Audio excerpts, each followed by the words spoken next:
Muchas gracias, don Manuel. Muchas gracias a ustedes por su presencia. Muchas gracias a los distinguidos invitados internacionales que nos honran con su visita a nuestro país. El tema que quiero exponer esta tarde lo titulé La excepción de contrato no cumplido y la condena condicional. Es un tema que está a caballo entre el derecho sustantivo y el derecho procesal. Quisiera iniciar, sobre todo para las más jóvenes, con unas premisas básicas sobre la excepción de contrato no cumplido. ¿Qué es esta famosa exceptio non ad impleti contractus? Empecemos por un concepto. Esta noción, exceptio in ad impleti contractus o non ad impleti contractus, se le llama también excepción de inejecución, excepción de contrato no cumplido.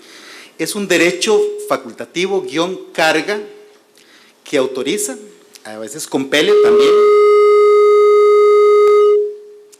a la parte del contrato sinalagmático a suspender el cumplimiento de sus propias obligaciones a raíz del incumplimiento previo o prospectivo de la contraparte. En caso de un cumplimiento defectuoso, hay una pequeña variación y se habla de el exceptio non rite ad impleti contractus. La voz excepción se utiliza en esta figura en sentido sustantivo, es decir, como derecho a negar la prestación, lo cual suele producirse fuera del proceso. Para algunos la definen como un mecanismo de autotutela, es decir, una forma de hacerse justicia por la propia mano. En su modalidad más elemental, esta excepción coincide con la idea de la justicia conmutativa que fluye de la locución coloquial dando y dando. Y parece ser parte de la cultura universal.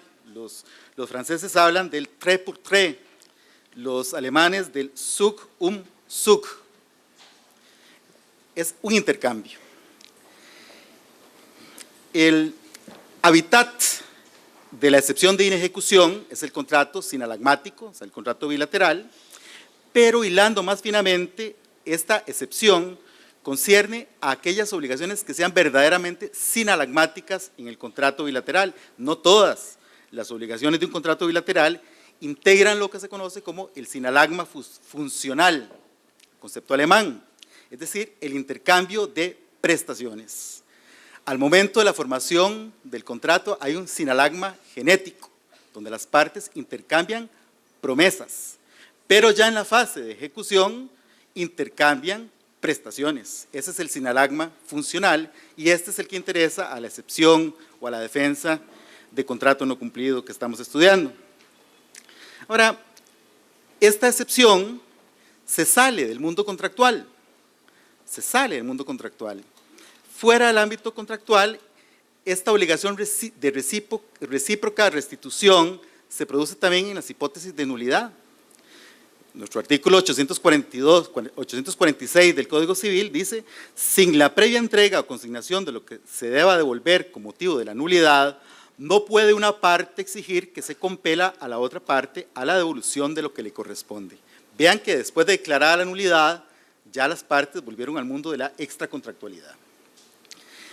¿Qué tipo de situación jurídica es esta excepción? Bueno, como situación jurídica es en principio un derecho facultativo, en cuanto puede ser ejercido a discreción, pero sin abuso, sin que requiera el consentimiento de la otra parte. No hay que pedirle permiso a nadie para ejercerla, aunque hay que comunicarla como parte de la buena fe.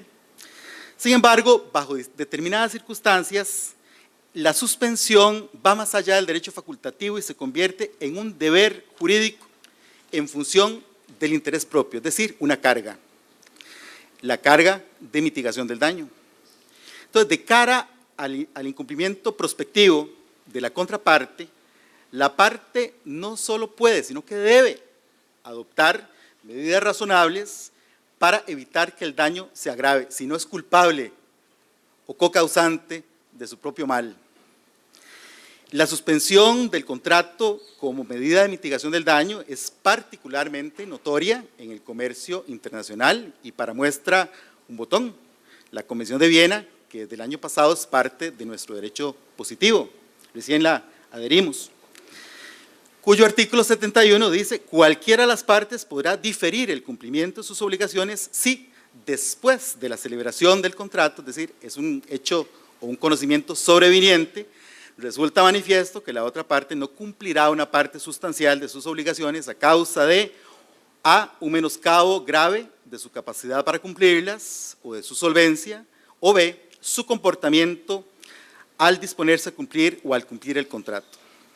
Esta disposición del artículo 71 de la Convención de Viena se tiene que armonizar con las normas de esa misma Convención sobre daños y perjuicios, los artículos 74, 75, que instan a adoptar medidas razonables de mitigación del daño. Entonces, el acreedor de la parte que va a incumplir debe suspender su cumplimiento y buscar rápidamente una operación de reemplazo para evitar que se le vaya a agravar su daño. Ahora, esta es la faceta sustantiva de la exceptio in adimpleti contractus, pero también tiene una cara procesal que creo que es lo que más viene al cabo en nuestro Congreso. Entonces, a pesar de tener esa, digamos, naturaleza fundamentalmente sustantiva, la exceptio in adimpleti también tiene una faceta procesal. Se la suele empuñar en defensa, esta defensa del contrato no cumplido, bien como escudo o bien como espada, en el marco del proceso judicial o del proceso arbitral. Defensivamente, la parte demandada a menudo la invoca de manera autónoma o bien camuflada dentro de la excepción de falta de derecho, a fin de resistirse a la ejecución forzosa de la obligación o para desarticular aquellas pretensiones que están enganchadas con imputaciones de incumplimiento, como la pretensión de resolución o la pretensión de responsabilidad civil contractual. Activamente, la parte actora o demandante puede pedir que se declare extunc, que en su momento ejerció legítimamente la excepción de contrato no cumplido y que, por consiguiente, su incumplimiento fue justificado. Lo anterior, como asidero de pretensiones de restitución de los bienes o valores que la contraparte se hubiera adjudicado, por ejemplo, ejecutando garantías a primer requerimiento o hipotecas que están amparadas en procesos ejecutivos, o como soporte de acciones encaminadas a revertir fallos que no tengan autoridad de cosa juzgada, como los fallos que fluyen de procesos monitorios, arrendaticios y de cobro. Ahora quiero abordar el tema de la excepción de incumplimiento y las condiciones suspensivas implícitas.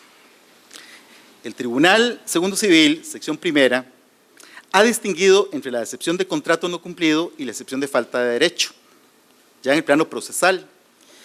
Por ejemplo, en la sentencia número 527 del 29 de julio de 2016, el tribunal, por voz de doña Deyanira Martínez Bolívar, ilustre juzgadora, afirmó, comillas, que la excepción de contrato no cumplido solo resulta procedente cuando lo reclamado es la ejecución forzosa del contrato. No así la resolución, esa es la posición del tribunal. Además, no puede ser opuesta por la parte que se haya en mora o haya motivado el incumplimiento de la contraparte. En esa misma sentencia se postula la siguiente definición de la excepción. Se dice, comillas, se trata pues de un incumplimiento autorizado por el incumplimiento de la obligación correlativa, cuyo fundamento se encuentra en una protección que da el ordenamiento jurídico a la parte no incumplidora para evitarle mayores daños. Se observa en esta definición y en estos conceptos algunos aspectos en común con la figura de la condición resolutoria implícita por incumplimiento, que es nuestro artículo 692 del Código Civil. ¿Qué elementos tiene en común? Se aplica solo a contratos bilaterales o sinalagmáticos. La parte que la invoca debe estar en estado de pureza, ¿sí? Debe haber cumplido o incumplido justificadamente, u ofrecido cumplir seriamente. 3, la parte debe haber incumplido una obligación importante, no es cualquier obligación la que da pie al ejercicio de la exceptio in adimpleti, pues si no se incurriría en un abuso del derecho.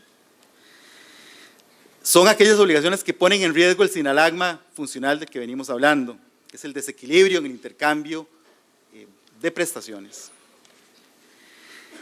La figura de la resolución por incumplimiento, ya la conocemos muy bien, se estructura en nuestro derecho positivo, inspirado en las viejas versiones del Código Napoleón, sobre la figura o la plataforma de la obligación condicional.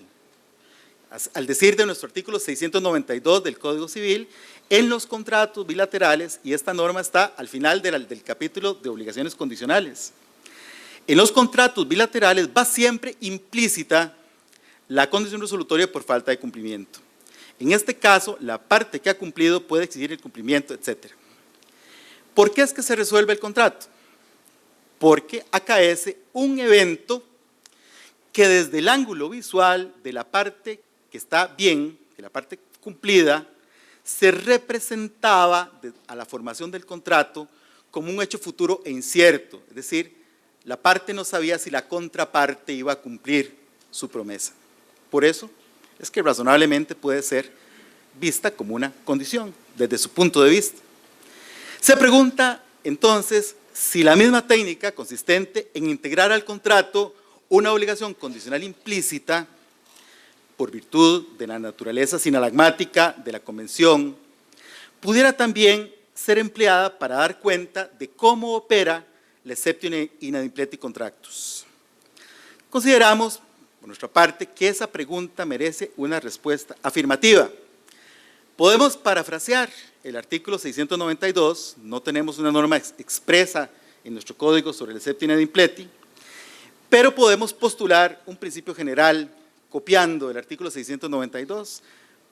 Podríamos decir que en los contratos bilaterales va siempre implícita la condición suspensiva por falta de cumplimiento actual o prospectivo.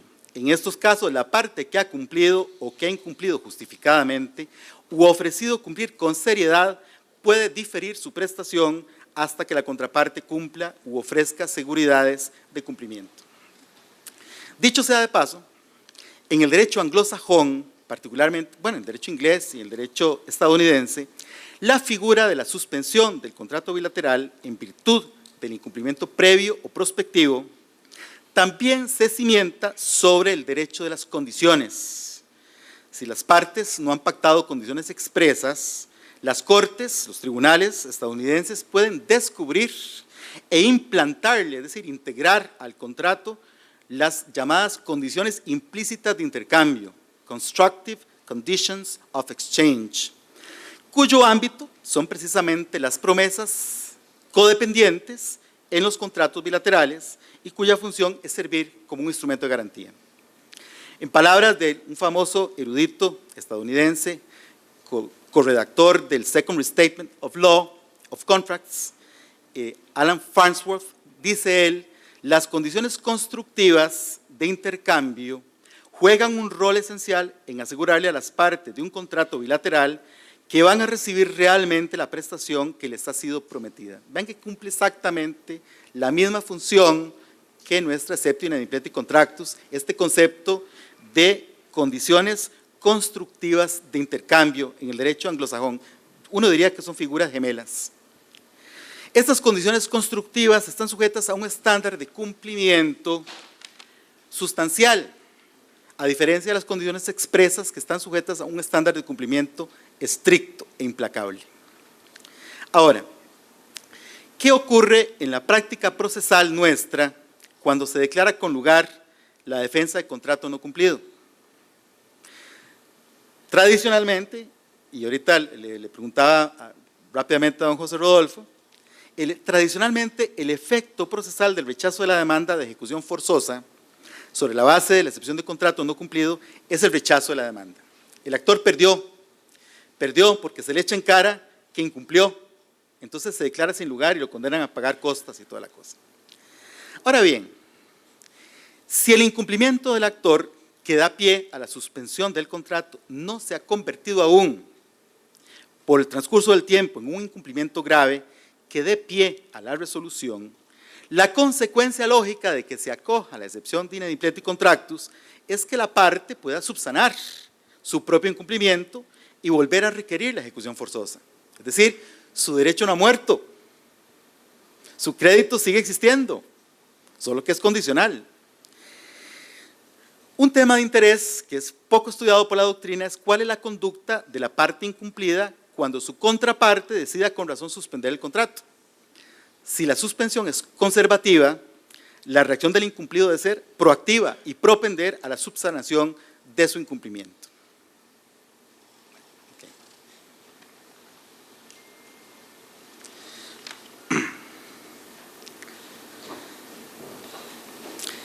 Debo decir entonces que a menos de que el plazo sea esencial, la exceptio in ad impleti no mata el derecho incumplido, tan solo lo paraliza, lo congela, lo suspende.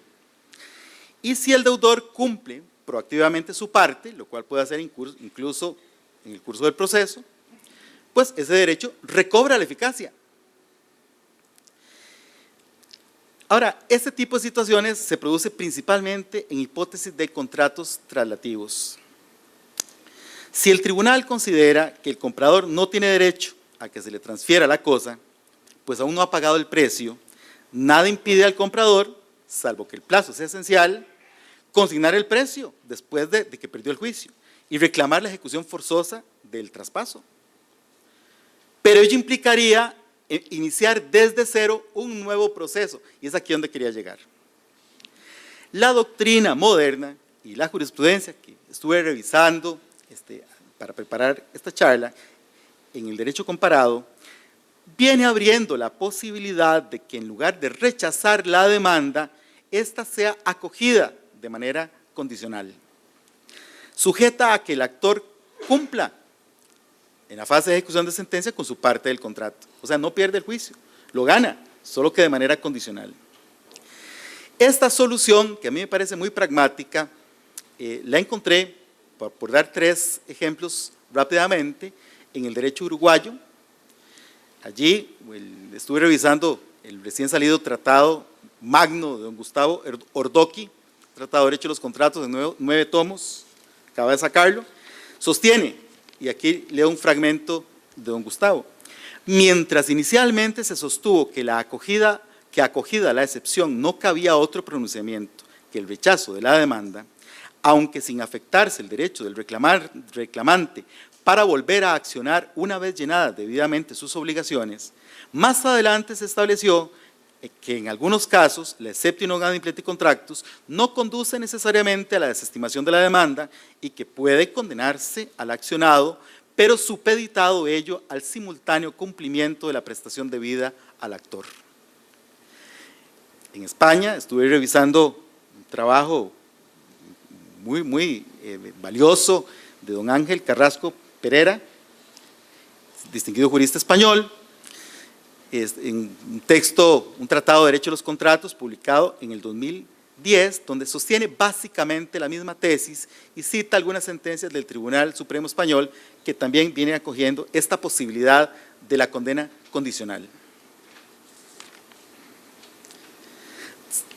Algunos pasajes de sentencias citadas del Tribunal Supremo Español dice: si las dos partes piden principal o subsidiariamente el cumplimiento recíproco, cuya omisión mutuamente se reprochan, el resultado procesal es que la sentencia condene al cumplimiento mutuo y fije un momento en que las prestaciones deben consumarse, si la cuantía neta no puede liquidarse inmediatamente, o bien deja abierta la vía ordinaria de ejecución recíproca de ambas pretensiones, también ambas mutuamente condicionadas. Y señala alguna sentencia del Tribunal Supremo Español un tema que me parece sumamente interesante, que es el control del oportunismo.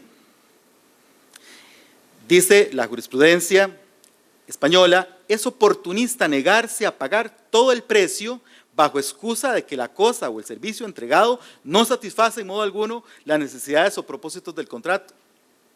Sí, con todo, ese activo sigue siendo valioso en manos del demandado, que no reconviene pidiendo la resolución. O sea que hay un tema de un incentivo perverso al oportunismo que hay que controlar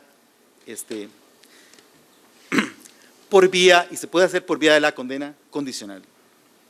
En el derecho estadounidense, vuelvo a citar a Alan Farnsworth, que en su cuarta edición de su Tratado de Contratos señala: si una corte concede la ejecución forzosa, lo que ellos llaman specific performance, como es a menudo en transacciones de bienes raíces, puede condicionar su orden a un cumplimiento simultáneo por el afectado, de tal manera que el intercambio tenga lugar bajo la supervisión de la corte. Para concluir, me parece que hay 3 razones, como mínimo, que apuntan a favor de una condena condicional. Primero, economía procesal. Si la parte actora conservó su derecho vivo y lo puede hacer valer aún en un nuevo juicio, ¿no es acaso más razonable que se declare en el primer juicio la existencia de su crédito condicional? Segunda, la excepción no mata el crédito suspendido, no necesariamente lo mata, simplemente lo congela, sujetándolo a la condición suspensiva del cumplimiento del débito correlativo. Y tercera, la conveniencia de desarticular incentivos al comportamiento oportunista. Termino con la pregunta: ¿será viable en nuestra jurisprudencia arbitral o en nuestra jurisprudencia judicial la condena condicional? Les dejo planteada la pregunta. Si alguno conoce la respuesta, pues me busca después del Congreso para aprender. Muchas gracias.